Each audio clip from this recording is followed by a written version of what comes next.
Subscribe करें और bell दबाएं ताकि कोई खबर रह न जाए।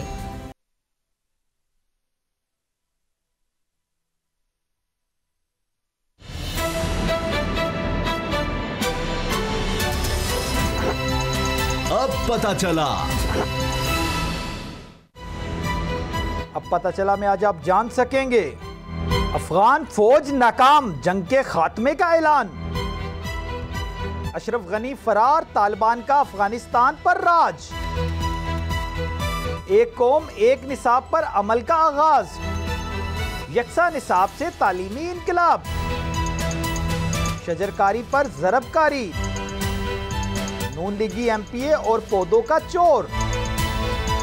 बिस्मिल्लाहिर्रहमानिर्रहीम, अस्सलाम वालेकुम। मैं हूं मोहम्मद उसामा गाजी और आप देख रहे हैं अब पता चला। पाकिस्तान का एक और इम्तिहान शुरू हो चुका है। जिस तरह से अफगानिस्तान की सूरत हाल नज़र आ रही है, अमेरिका वहां से जिस तरह से निकला और उसके पूरी तरह से यहाँ से जाने से पहले 31 अगस्त की तारीख से पहले ही जिस तरह तालिबान ने पूरे अफगानिस्तान का कंट्रोल संभाल लिया, किसी के वहम गुमान भी नहीं था। चंद दिन पहले अमेरिकी सदर खुद सारे मीडिया के सामने कह रहे थे कि सवाल ही पैदा नहीं होता कि अफगान हुकूमत कोलैप्स कर जाए, क्योंकि 3 लाख बेहतरीन ट्रेंड हमने फौज वहाँ पर रखी है और उसको जदीद असलहा, किसी भी मुल्क के पास जदीद असलहा जो होता है वो हमने उनको दिया हुआ है। और 75,000 तालिबान है, कोई मुकाबला ही नहीं हो सकता।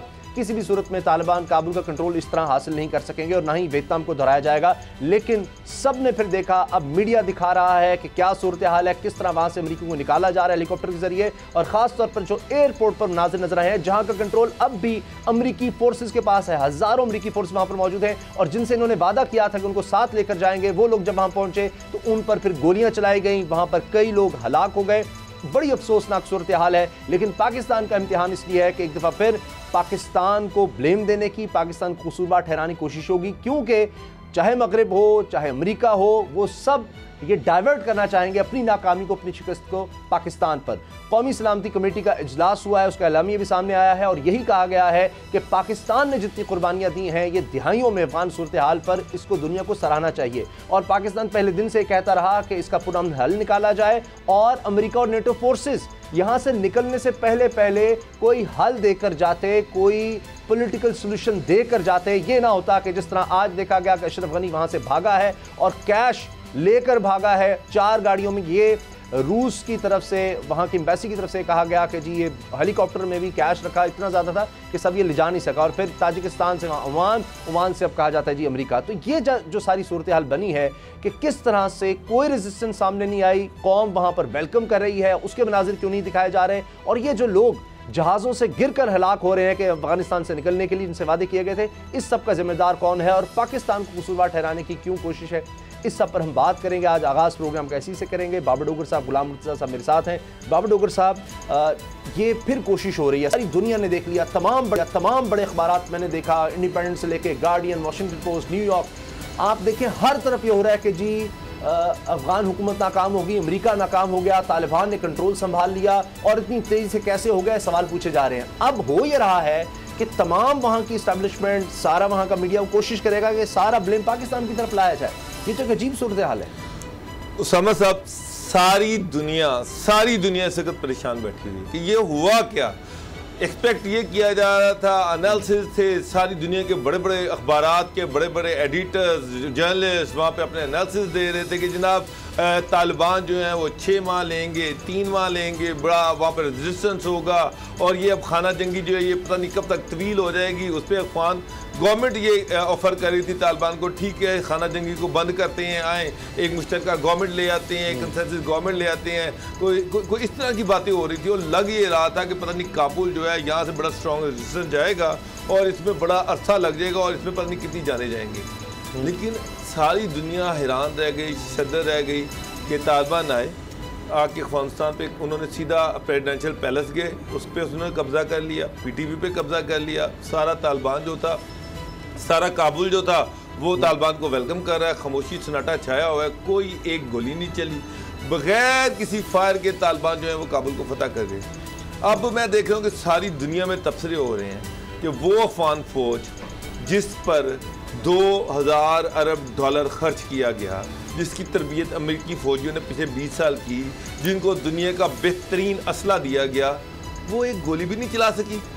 और अफगान तालिबान जो है वो जो लग रहा था कि 11 सितंबर को जाएंगे 2024 में 23 में अफगानिस्तान पे शायद तालिबान कब्जा कर जाएँ, आधा आधा रहेगा, पता नहीं कब तक खाना जंगी रहेगी, वो तालिबान विद इन डेज वो सारे अफगानिस्तान पे कब्जा कर गए, सारे शहर उनके सामने गिर गए और जो फौजी थे उन्होंने उनके आगे हौसला डाल दिया। इसका मतलब ये है कि अफगान गवर्नमेंट, अफगानिस्तान के लोग अमेरिकी तसल्लुत के खिलाफ थे, इस कठपुतली गवर्नमेंट के खिलाफ थे जो अमेरिकी इशारों पर नाच रही थी।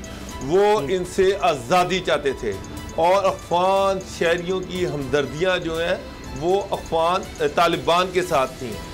इसी प्रेशर की वजह से अफगान फौजी नहीं लड़ सके, किराए के टटू नहीं लड़ते होते जब तक उनको डॉलर मिलते रहे। अब तो अमेरिका में कांग्रेस में ये चीज़ डिस्कस हो रही है कि जनाब ये अफगानिस्तान में प्रेसिडेंट से लेके जनरल से लेके कमांडर से लेके हर बंदा करप्ट था। अब तो ये सवाल उठ रहे हैं कि वो लिस्टें थे, ये घोस्ट लिस्टें थी, कोई सिपाही भर्ती नहीं हुए, ये जो ब्रिगेडियर थे, ये जो मेजर जनरल थे, ये सारे जो थे ये वो तनख्वाहें खाते रहे हैं, ये अमेरिका को बेवकूफ़ बनाते रहे हैं, हर महीने 4-5 अरब डॉलर जो था वो थे रहे हैं और खाते रहे हैं। ये रियलिटी है। वहाँ पर सारी एडमिनिस्ट्रेशन करप्ट, हर चीज़ करप्ट, करप्शन पे सारा अफगानिस्तान चल रहा था। कोई रिट गवर्नमेंट की थी नहीं, स्टेट नाम की कोई चीज़ नहीं थी। जब तक अमेरिकियों ने वहाँ पर डॉलर खर्च करते रहे, सारे उसके डॉलर खाते रहे, जिस दिन डॉलर मुक गए उस दिन सारे तितर बितर हो गए। अब गुलाम मुर्तज़ा साहब, जिस तरह से हमने देखा है कि मीडिया को इस्तेमाल किया जाता रहा पाकिस्तान के खिलाफ, अफगान मीडिया को, तो वही सदर जो है उसके बारे में अब लिखा जा रहा है बुज़दिल था, ये पैसा खा गया, ये भाग गया यहाँ से, और दिखाया जा रहा था कि वहाँ तो इसके हक़ में जनाब जलसे हो रहे हैं अशरफ गनी के हक़ में, और ट्रेंड पाकिस्तान से भी चल रहे हैं कि जनाब we support president Ashraf Ghani. वो तो भाग गया, वो तो निकल गया, और बाकी लोग भी इधर उधर हो गए। जो कहा जा रहा था बड़ा लड़ेंगे, जिन्होंने बड़ा पैसा लिया, और ख़ुद अफगान हुकूमत कह रही थी वो दोस्तम ने हमसे पैसे खा गए। अब मैं देख रहा था कि जो भारत में एम्बेसी है उसने अशरफ गनी के खिलाफ ट्वीट किया और फिर वो गायब कर दिया कि ये देखें ये भगोड़ा भाग गया, इसने जिल्लत करवाई, ये झूठा है, ये मकार है, ये बातें। तो ये अब जिस तरह लोग वेलकम कर रहे हैं तालिबान को, तो क्या इस तरह, अब मैं देख रहा था कि इमरान खान साहब की एक स्टेटमेंट, जो वैसे तो वो कह रहे थे ज़हनी गुलामी की बात कर रहे थे, यकसा निसाब तालीम की बात हो रही थी, उसमें उन्होंने ये कह दिया कि जी अफगानिस्तान ने अभी गुलामी से निजात देखी है। तो अब इसको भी उछाला जाएगा कि ये हो पाकिस्तान सपोर्ट कर रहा था, ये हो रहा था, वो हो रहा था। तो ये पाकिस्तानी हमेशा क्यों विक्टिम बनता है? और अभी भी ये नजर आ रहा है कि अब खुद मोईद यूसुफ साहब ने कहा, नेशनल सिक्योरिटी एडवाइजर ने, कि एक दफा फिर अब पाकिस्तान को अकेला छोड़ के यहाँ से मगरिब भाग गया है, अमेरिका समेत उसके इत्तेहादी यहाँ से भाग गए और हमें अकेला छोड़ दिया है। 4 करोड़ वहाँ पर अफगानी है, अब उनके पास कुछ नहीं है, कोई निज़ाम नहीं है, कोई उनकी मईशत नहीं है, कोई, तो अब वो पाकिस्तान के पास छोड़ गए सारा ये मलबा। अब शामुल कुरैशी साहब अब भी मुलाकातें कर रहे हैं मुख्तलिफ धड़ों से, पाकिस्तान का क्या कसूर है? देखिए, जो इस वक्त सूरत हाल अफ़गानिस्तान की है, पूरी दुनिया इस वक्त वहाँ पे नज़र रखे हुए है। और जो आपने बात की कि मुस्तक़बिल इसका क्या होगा, दोहा में भी अभी इस वक्त मौजूदा वक्त के मुताबिक वहाँ मुज़ाकरात जारी हैं। मुल्ला अब्दुल गनी ब्रदर जो हैं वो तालिबान शुरा के इजलास की जो सदारत है वो कर रहे हैं, और बातचीत उनकी इसी मामले पे हो रही है कि मिलत इस्लामिया अफ़गानिया जो है उसको रीइंस्टेट किया जाए, और जहाँ से ये इक़्तिदार ख़त्म हुआ था उसी जगह से इक़्तिदार जो है वो दोबारा शुरू किया जाए। वो ये कह रहे हैं कि उनका मैंडेट ये था, उस वक्त जो मैंडेट मिला हुआ था अफ़गान कौम से और उसको ख़राब किया गया, उसी से आगे मज़ीद मैंडेट जो है वो चलाया जाए। जबकि जो स्टेक होल्डर्स हैं, अभी ख़बर आई है कि यूएनओ में नेशनल सिक्योरिटी काउंसिल का जो इजलास है, कौमी सलामती का इजलास जो है वो यूनाइटेड नेशंस में नेशनल सिक्योरिटी काउंसिल का इजलास भी वहाँ पे हो रहा है, और उसमें इजलास जो है वो भी अफ़गानिस्तान की सूरत हाल के ऊपर है। और अंतोनियो गुतरस जो हैं उनका तो ये कहना है बार बार कि जी इंसानी हकूक़ का तहफ़्फ़ुज़ किया जाए, इंसानी जानों को बचाया जाए, और इसी के ऊपर इंतहाई तहम्मुल और बुर्दबारी का मुज़ाहरा किया जाए। इंसानी जानों का बड़ा फ़िक्र पड़ गया है अक़वाम मुत्तहिदा को, कश्मीर और फ़लस्तीन में और इधर उधर किसी जगह पे कोई इंसानी हकूक़ की ना तो ख़िलाफ़ वर्जी हो रही है और ना ही किसी जगह पे इंसानी मामलात जो हैं वो ख़राब हैं। और सिर्फ यहाँ पे अब सूरत हाल जो चंद हज़ार लोग जो वहाँ निकलने से, इनखला होने से पहले रह गए हैं, उनका फिक्र पड़ गया पूरी दुनिया को। अच्छा, तीसरी बात जो आपने अभी वज़ीर-ए-आज़म इमरान खान साहब के हवाले से कि वो बड़े साफ गो आदमी हैं, उनका ये कोई ऐसा तनाज़र नहीं है कि वो शायद कोई तालिबान के हवाले से बात की हो या किसी और तरह से।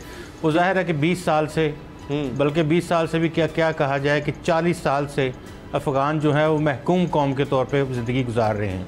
ऐसे ही पहले 20-25 साल सोवियत यूनियन के हवाले से लग गए, तो वहाँ उनकी अपनी मर्ज़ी की ना कोई हुकूमत आई, ना अपनी मर्ज़ी के वो लोगों को चुन सके। उस वक्त भी वार लॉर्ड्स थे जो मुख्तलिफ़ हाथों में खेलते थे, उनके पास इक़्तिदार था, उनके पास पैसा था, उनके पास तमाम जो समझ लें कि उस वक्त से ले कर जो अगली रजीम आई जिस तरह से 9/11 के बाद, तो वहाँ पे फिर दोबारा वही सूरत हाल थी। चंद ख़ानदान थे, चंद लोग थे, और उन्हीं के पास मुख्तलिफ़ सूबे हैं, मुख्तलिफ़ हुकूमतें हैं, पैसा उनके घरों की दहलीज़ पे आ रहा है और उधर से ही चीज़ें चल रही हैं। तो अफ़गान हुकूमत जो लोग हैं उनको तो ना कभी किसी ने पूछा, ना 40-45, यानी आप ये कह सकते हैं कि ये जो हाफ सेंचुरी है उनकी मसाइब की, वो कह लें कि कल वो उसमें से बाहर निकले हैं। यानी कि अब तसल्लुत किसी महकूम हाकम कौम का नहीं है, बल्कि वो ख़ुद एक अफ़गान शहरी के तौर पे सोचने की सलाहियत रखते हैं, सोच सकते हैं। तो आज जो मुज़ाकरात इस्लामाबाद में भी पाकिस्तान के दफ्तर ख़ारजा में हुए हैं, उनमें जो एम्फसाइज था, जो बातचीत फ़ाइनल जिसके ऊपर होती रही है, उसमें पाकिस्तान की अपनी जो सूरत हाल है, पाकिस्तान ने वाज़े किया है कि हमें जो वसीउल बुनियाद वहाँ पे हुकूमत जो है पाकिस्तान चाहता है, और पाकिस्तान का मतवा नज़र ये है कि वहाँ तमाम जो ग्रुप्स हैं उनको एक छतरी के नीचे बैठ के अपने अफ़गानिस्तान के लिए पुरअमन हाल, मुस्तहकम हाल जो है वो तलाश करने की ज़रूरत है। और जो डेलीगेशंस पाकिस्तान के पास आए हुए थे, उन्होंने भी इस बात के ऊपर उनका इरादा किया है कि वो भी यही चाहते हैं। लेकिन ज़ाहिर है कि जो सूरत हाल डेवलप हुई है इस वक्त तक की, और जो आपने पहला जुमला कहा आपने कि अफ़गानिस्तान में तो ऐसे लगा जैसे फौरी तौर पे वो आगे और एक गोली नहीं चलानी पड़ी, तो मेरा एनालिसिस इस तरह से नज़र आ रहा है कि अमेरिका बहुत बड़ी कुव्वत है। अमेरिका इस तरह का फ़ैसला उसने नहीं किया। ये सारे स्टेक होल्डर्स जो हैं, इसमें नेटो फोर्सेस भी हैं, अमेरिकन भी हैं, अफ़गान तालिबान भी हैं। दोहा से मुज़ाकरात के बाद, दोहा में जो मुआहदा हुआ था उसके बाद ये सारी चीज़ें जो हैं वो हो रही हैं डे बाई डे, ये डेवलपमेंट्स हैं। और आपने ये देखा कि जिस तरह से ऐसा लग रहा है जैसे बिल्कुल कंप्यूटराइज गेम की तरह एक दो चीज़ें चलाई जा रही हैं, और ऐसे ही ये चलाई गई हैं वहाँ पे। और ये एक मिथ नज़र आती है तमाम स्टेक होल्डर्स की कि इस तरह से चीज़ें की जाएंगी। और अशरफ गनी जो हैं वो उस वक्त बात नहीं मान रहे थे, तो उन्होंने कहा कि ठीक है फिर इस तरह से कर लेते हैं। और देखें बड़े सुकून से वो वहाँ से निकल गए हैं और अपनी नामालूम मंजिल की जानब चले गए वो। तो ये सारी सूरत हाल इस बात का सही। लेकिन बाबर डोगर साहब, जो वादे किए थे अमेरिका ने, हाल ही में कहा कि जी जो लोग हमारे साथ काम करते रहे हम उनको साथ लेकर जाएंगे। हज़ारों इस तरह से लोग से, कोई तर्जुमान था, कोई किसी तरह से काम कर रहा था, कोई उनकी मीडिया के साथ काम कर रहा था, बहुत से ऐसे लोग थे जो वैसे इनके साथ काम कर रहे होंगे इनकी फ़ौज के साथ। तो उनको आज गोलियां मार दी गई। वो जब एयरपोर्ट पहुंच रहे थे वहाँ पर उनकी फोर्सेस वहाँ पर थीं। अब एयरपोर्ट जो अभी भी है वो तो अमेरिकी फोर्सेस के पास है, तालिबान उस तरफ नहीं गए अभी नहीं। और वो तो वाज़े ऐलान कर रहे हैं कि जो भी था किसी को भी हम तंग नहीं करेंगे, किसी के घर में नहीं घुसेंगे। अभी तक कोई ऐसा वाक़या नज़र नहीं आ रहा कि किसी से उन्होंने इंतकाम उस तरह से लिया हो। जो वॉरलॉर्ड्स थे वो सब दूसरे मुल्कों में पनाह लेने चले गए हैं, सब जो कि बदतरीन दुश्मन भी थे, और बाकी किसी को कुछ अभी नहीं कहा जा रहा। तो अमेरिका जो कुछ कर रहा है उसका भी मलबा अब किसी और पर क्या डाला जाएगा, और पाकिस्तान के लिए अब क्या चैलेंजेस हैं, पाकिस्तान किस तरह इससे निपटे? उसामा साहब, पाकिस्तान के लिए चैलेंजेस तो ये हैं, देखें पहली हमारी गवर्नमेंट तो ये पहले ही कह चुकी है कि वहाँ पर कोई एक फ्री की गवर्नमेंट को तस्लीम नहीं करेंगे। कंसेंसस की गवर्नमेंट जो होगी उसको हम मानेंगे।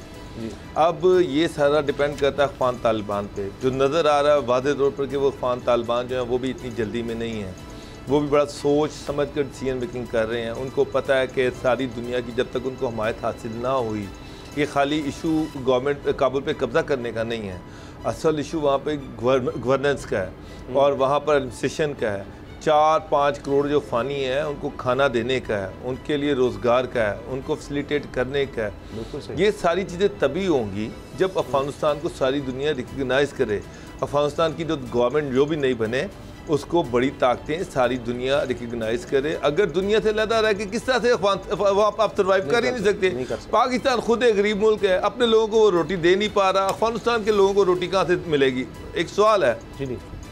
इसलिए ये सारे चैलेंजेस जो हैं वो उनके सामने हैं। वहाँ पर अफगानिस्तान में अमेरिका का जो 20 साल कब्जा रहा वहाँ पर, उस दौर में दो तबके सामने आए, एक इंतहाई गरीब तबका और एक इशराफिया जो कि वहाँ की एलीट क्लास थी, जिन्होंने अरबों डॉलर, ये जो 2000 अरब डॉलर आए, ये अल्टीमेटली किसी ना किसी ने तो खाए, आम आदमी तक तो उसकी डिविडेंड पहुँचे ही नहीं है। तो वो ये अशराफिया थी, वो तो भाग गई सारी पैसे लेके। अशरफ गनी भाग गए, बाकी सारे भी भाग गए, जिसका जहाँ दाव लगा हुआ निकल गया, वार लॉर्ड्स भी निकल गए। अब पीछे जो बच गई है वो बेचारी गरीब अवाम है। डॉलर तो वहाँ पर सारे जो है वो आपको पता है बाय ट्रांसफ़र हो चुके हैं, वहाँ पर तो पैसा कोई नहीं है। अब तालिबान खाली पत्थरों पे रह के पत्थरों से गुजारा नहीं होगा, उनको पता है कि इनको फीड करना है, इनको एजुकेट करना है, इनको हेल्थ फैसिलिटीज़ देनी है, इस सारे के लिए पैसा चाहिए। सही। उसके लिए अब वो 1997 वाले ये तालिबान नहीं है, उन्होंने माजी से सीखा है। अच्छा। अब वो ये चाहते हैं कि दुनिया उनको माने, और इसके लिए आप देखिए कि दोहा में भी ग्रुप बैठा हुआ है, पाकिस्तान में भी एक ग्रुप बैठा हुआ है, वहाँ पर सलाह मशवरे जारी हैं कि किस तरह की गवर्नमेंट हो, कैसे ऐसी गवर्नमेंट फॉर्म की जाए जिसको सारे फरीक जितने भी स्टेक होल्डर्स हैं उनके लिए एक्सेप्टेबल हो। काबुल में आप देख लें, कोई अफरा तफरी नहीं है, कोई चोरी नहीं है, कोई कत्ल गारत नहीं है, कोई लोगों का माल नहीं लूटा जा रहा, कोई बैंक तोड़ के वहाँ से पैसे नहीं निकाले जा रहे, पीसफुल है काबुल, बल्कि अमन है। कि आज बच्चियां स्कूल भी गई हैं, और बच्चियां जिनके बारे में उनको तालीम की इजाजत होगी। अब जो सबसे बड़ा टारगेट है, टारगेट काबुल फतह करना नहीं है, टारगेट वहां पर एक अच्छी गवर्नमेंट जिसको दुनिया माने वो स्टैब्लिश करना है। और इसी के लिए बड़ी समझदारी के साथ मैं देख रहा हूं कि तालिबान की जो लीडरशिप है वो सलाह मशवरे कर रही है। और मुझे उम्मीद है कि एक ऐसी गवर्नमेंट फॉर्म होगी जिसको अल्टीमेटली दुनिया तस्लीम करेगी, जिसमें वो गुंजाइश होगी कि वो अफगानिस्तान के सारे तबकों को साथ लेके चलें और एक पायदार, एक मजबूत अफगानिस्तान की जो है वो बुनियाद रखें। आपको क्या नजर आता है गुलाम मुर्तज़ा साहब, क्या वाकई ऐसा होगा? शाह महमूद कुरैशी साहब तो तालिबान के अलावा जो धड़े हैं उनसे मिल रहे हैं, इससे तालिबान हो सकता है नाराज भी हो जाए। तालिबान बैठ गए हैं काबुल में जाकर, सारा होल्ड उनके पास आ गया है, क्या वो अब किसी को शरीक करेंगे इक़्तिदार में? अगरचे उनकी तरफ से स्टेटमेंट आ रही है, उनके नायब अमीर भी हैं और बानी भी हैं तालिबान तहरीक के, मुल्ला अब्दुल गनी बरादर, उन्होंने भी कहा कि इम्तिहान अब शुरू हुआ है, हमने अब लोगों को खुशहाली देनी है। हमने देखा कोई जश्न नहीं, कोई हवाई फायरिंग नहीं, बल्कि वो पकड़ रहे हैं, अगर कोई लूट मार कर रहा है उसको पकड़ रहे हैं। तो जहाँ जहाँ उन्होंने कंट्रोल अपने लोगों को भेजा है वहाँ तो इस तरह की कोई सूरत हाल नज़र नहीं आ रही। लेकिन क्या वो किसी और को मानेंगे? मुख्तलिफ धड़े जो हैं वो साथ मिलकर ऐसा इक़्तिदार लेकर आएँ कि दुनिया जिसको माने। अब जबकि वज़ीर ख़ारजा अमेरिका का कह रहा है कि जी हम भी तस्लीम करने को तैयार हैं तालिबान को, अगर वो इंसानी हुकूक की पासदारी करेंगे। चीन भी इसी तरह से कह रहा है, रूस भी यही बातें कर रहा है। तो क्या तालिबान को किसी और धड़े को शामिल करने की ज़रूरत है? वो मानेंगे? बाकी आपको लगता है उनके टैक्टिक्स बदल रहे हैं? जिस तरह वो कह रहे हैं जी ख़वातीन को काम की भी इजाज़त, इस्तीफ़ा देंगे, मीडिया में भी आने की इजाज़त होगी, बस वो हिजाब पहने।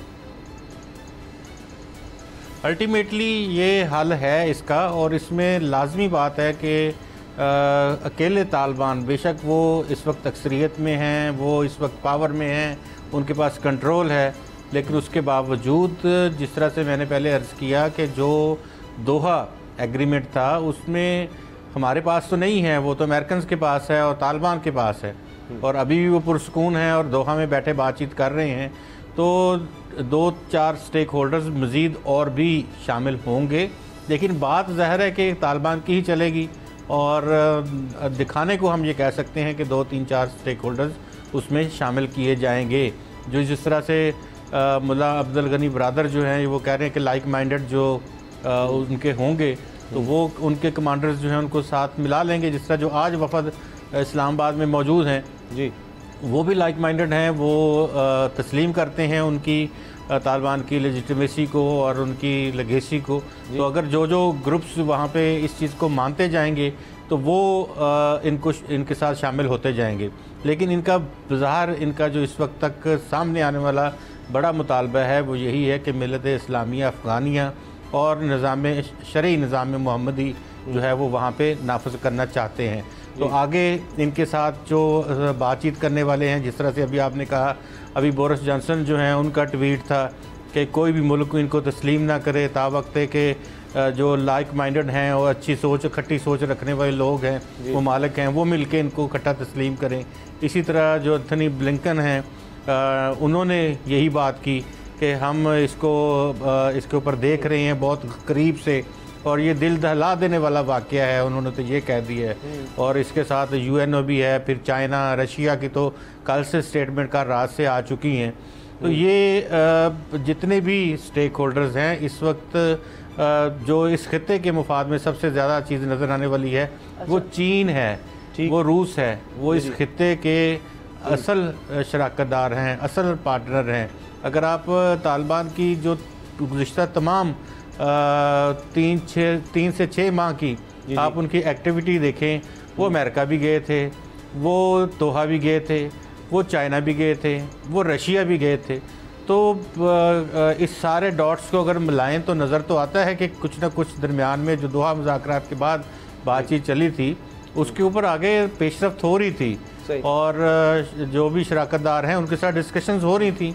तो काफ़ी सारा होमवर्क तो कंप्लीट किया हुआ होगा, और बाकी आने वाले 2-4-5 दिन में विद इन वीक जो है वो हो जाएगा। और 2-4 दिन में तो ये उम्मीद की जा सकती है कि इसी जो अशूरा मुहर्रम गुजरते ही वहाँ पे कोई बुरी निज़ाम जो है, बुरी सेटअप जो उसको अनाउंस कर दिया जाए, जिसमें तालिबान के पास मेजर ओहदे हों, और फिर आगे जो न्यूज़ अपडेट्स का वक्त है। लेकिन एक सवाल बहुत बड़ा है, अमेरिका के भी सोचने की, इंटेलिजेंस एजेंसियों के लिए भी, कि जी पूरे अफगानिस्तान पर वो कब्ज़ा, उन्होंने कहा कि जी 20 साल के लिए यहाँ पर रहे कब्ज़ा करना है, और अभी तो उनसे सिर्फ एक एयरपोर्ट, 6-7 हज़ार उन्होंने फ़ौजी भेजे हैं, लेकिन एक एयरपोर्ट काबुल का भी वहाँ इंतज़ाम वो नहीं संभाल पाए।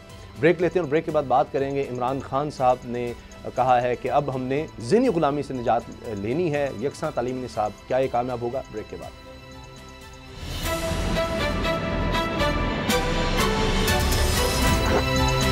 अब पता चला।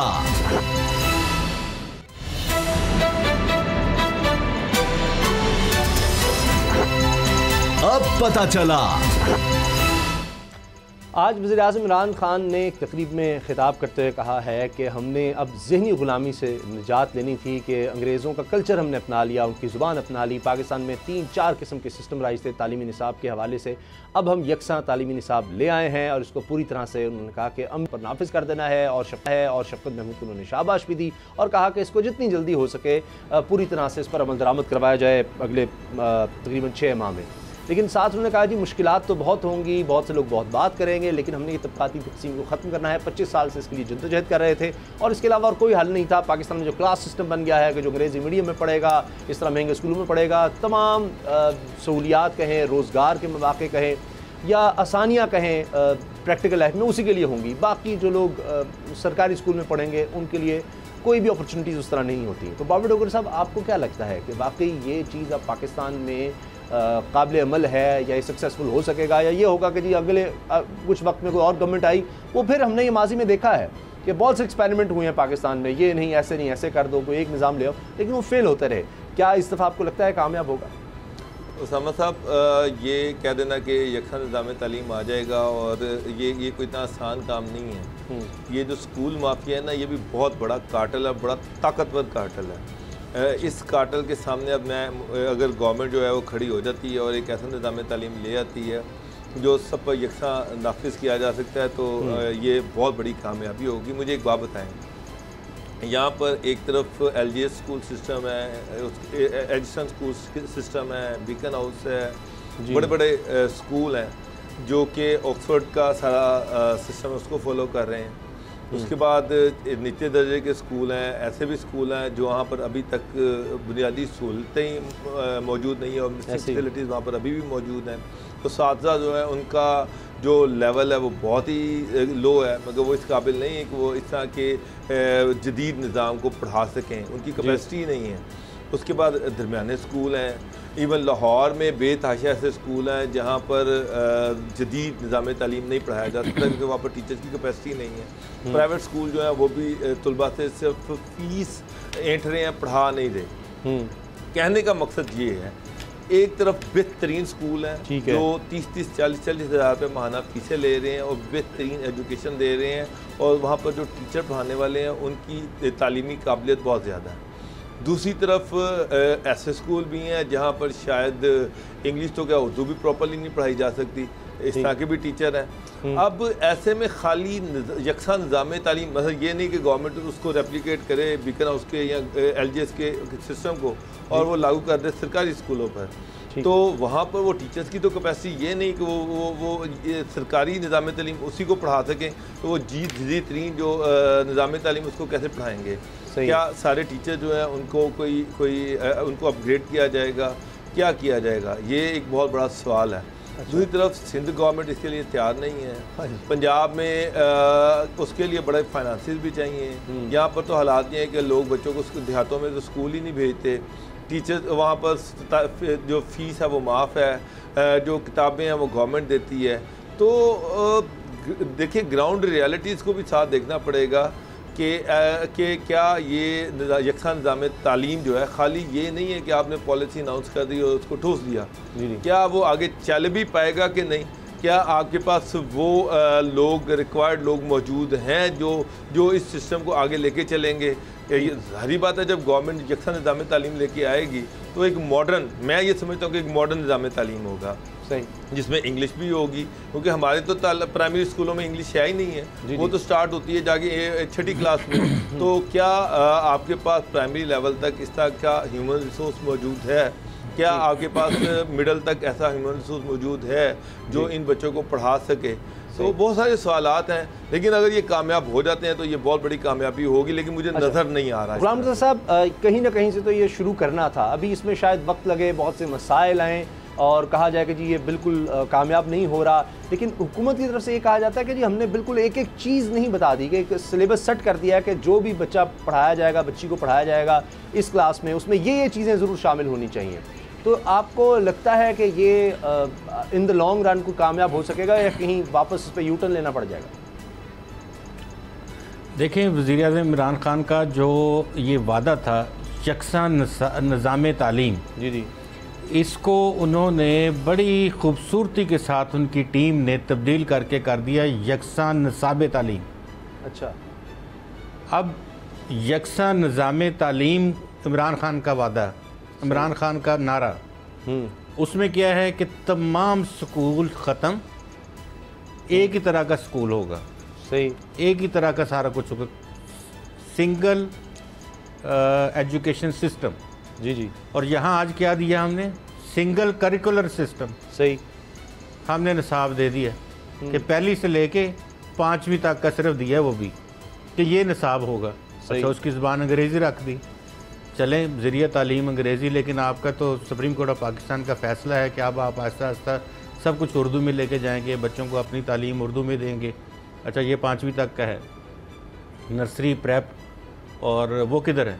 अब यहाँ तो हर स्कूल कॉलेज में नर्सरी प्रेप जो है वो शुरू हो चुकी है तमाम सूबों में।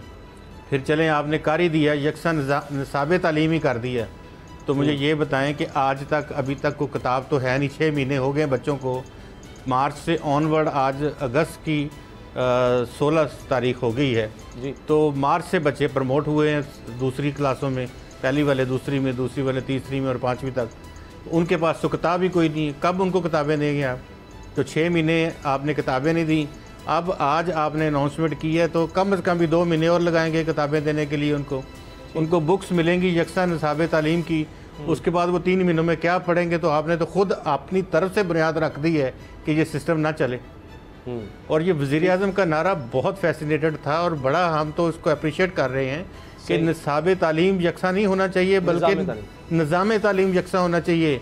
जो कैटेगराइजेशन की गई है कि ये बंदा प्राइवेट 30,000 वाले में बच्चा पढ़ रहा है, ये 15 वाले में पढ़ रहा है, ये 12 वाले में पढ़ रहा है, ये फ्री वाले में पढ़ रहा है, आपने तो निज़ाम तालीम को दुरुस्त करना था। गुलाम रज़ा साहब, आपने निसाब तालीम के ऊपर आ गया। आ रहे हैं वो तो पता नहीं कब हो सकेगा। आप देखिए ना, तालीम के लिए आपके पास कितना बजट है, तो उसको तो ध्यान में रखें। तो पहले निसाब आएगा, फिर शायद निज़ाम भी आ जाए। जी। मैं तो कुछ कह ही नहीं रहा, मैं तो ये जो बात वज़ीर-ए-आज़म इमरान खान साहब ने कही है, मैं तो उसको आगे बढ़ा रहा हूँ कि उन्होंने निज़ाम तालीम की बात की थी, जहाँ मर्जी आप निकाल लें। आज जो ऐलान हुआ है वो निसाब तालीम हुआ है। इतना बारीकी से उन्होंने, जो उनकी टीम है, इतनी बारीकी से अपना चक्कर दिया है वज़ीर आज़म साहब को। उनको अभी पता चलेगा जब ये इसके ऊपर कोई इंटरनेशनल ऑर्गेनाइजेशंस या हमारे यहाँ कोई अंग्रेज़ी अखबार लिखेंगे तो उनको फिर उसके बाद थोड़ा सा आइडिया होगा कि यार ये तो मेरे साथ हाथ करवा दिया इन्होंने। फिर वो बुलाएंगे, वो कहेंगे जी अभी टाइम नहीं था तो आइंदा साल कर लेंगे, ये कर लेंगे। यहाँ आपको मैं बताऊं कि जो भी वज़ीर तालीम आते हैं उनके स्टेक्स हैं प्राइवेट स्कूल्स में, उनके प्राइवेट एजुकेशन में इन्वेस्टमेंट है। वो कैसे इस तरह का निज़ाम चलने देंगे कि गरीब और अमीर जो हैं वो एक ही चीज़ पढ़ें और वो तमाम लोग जो हैं वो एक तरह का निज़ाम। आप जाहिर है कि जिन्होंने कैम्ब्रिज पढ़ना है, जिन्होंने ए लेवल ओ लेवल करना है, तो वो तो नहीं पसंद करते मैट्रिक को या मैट्रिक वाले स्टूडेंट्स को, या वो एक तरह के वो कहेंगे हमारे बच्चे तो जो हैं वो कोई एक्स्ट्रा ऑर्डनरी मखलूक है, सुपरनैचुरल है। सवाल ये पैदा होता है कि क्या अब ए लेवल्स ओ लेवल्स ख़त्म हो जाएगा या क्या मैट्रिक का सिस्टम ख़त्म हो जाएगा? पहली बात। दूसरी बात यह है कि अगर आप यकसा निज़ाम तालीम पहली से 5वीं तक भी करते हैं तो एक तरफ महंगे तरीन और बेहतरीन असातिज़ा हैं जो कि बड़े बड़े प्राइवेट स्कूलों में पढ़ा रहे हैं, दूसरी तरफ आप प्राइमरी स्कूल में FACT BA BEd वो पुराने जो अंग्रेज़ी पढ़ भी नहीं सकते खुद वो पढ़ा रहे हैं और ये एक गवर्नमेंट धक्का चला रही है। गवर्नमेंट स्कूल्स अब आलमोस्ट ख़त्म हो चुके हैं। जो मेरी असेसमेंट है वहाँ पर तो बुरा हाल है, ना टीचर आते हैं, ना कोई फोकस है, मिसिंग फैसिलिटीज़ हैं। आज भी टाट पे बच्चे बैठ के पढ़ रहे हैं। उनका आपस में पैरिटी किस तरह से हो सकती है? उनको आपस में किस तरह से आप मिला सकते हैं? और फिर वो सिलेबस उनको क्या टीचर्स को चेंज किया जाएगा, अपग्रेड किया जाएगा? कैसे ये सिस्टम आगे लेके चलेंगे? टीचर्स ट्रेनिंग प्रोग्राम भी नहीं उनके लिए डॉक्टर साहब उनके लिए यकसा निसाब जो दिया गया है ना, यकसा निसाब वो तमाम स्कूल कॉलेजेस में हर जगह पे यही पढ़ाया जाएगा।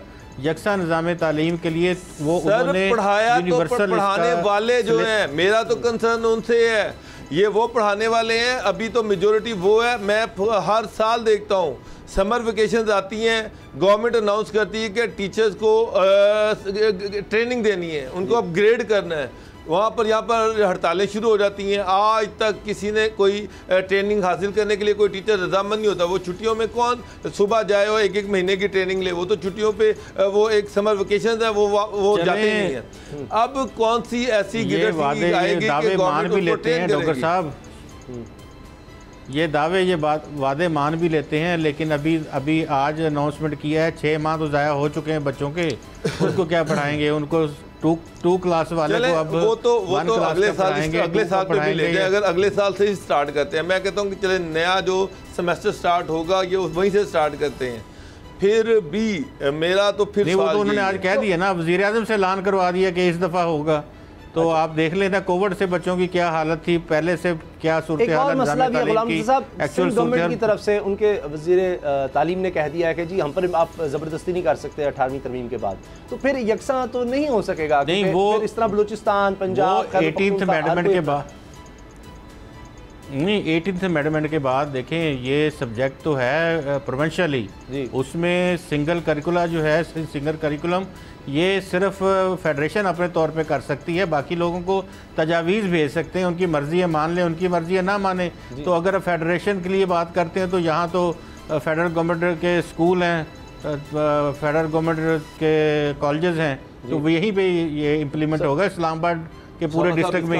लेकिन अभी आप देखें सिंध भी, बलूचिस्तान भी, गिलगित बल्तिस्तान, आज़ाद कश्मीर 99% तो उसमें नहीं आएंगे, तो एक अजीब मकमसा बन जाएगा ये। नहीं, बिल्कुल नहीं आएंगे, बड़ा मसला हो जाएगा।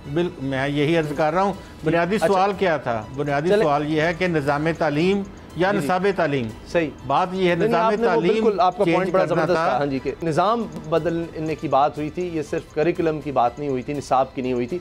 ब्रेक लेते हैं। एक और फोकस इमरान खान साहब का तालीम के साथ साथ था शजरकारी और माहौलियात, लेकिन उसमें एक अजीब स्कैंडल सामने आया है कि एक नून लीग के MP साहब हैं, उनके खिलाफ मुकदमा दर्ज हो गया है कि वो इसमें रुकावट बन रहे हैं। ब्रेक के बाद बताते हैं।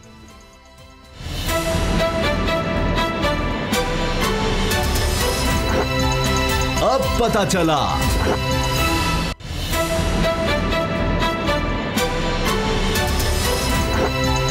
अब पता चला।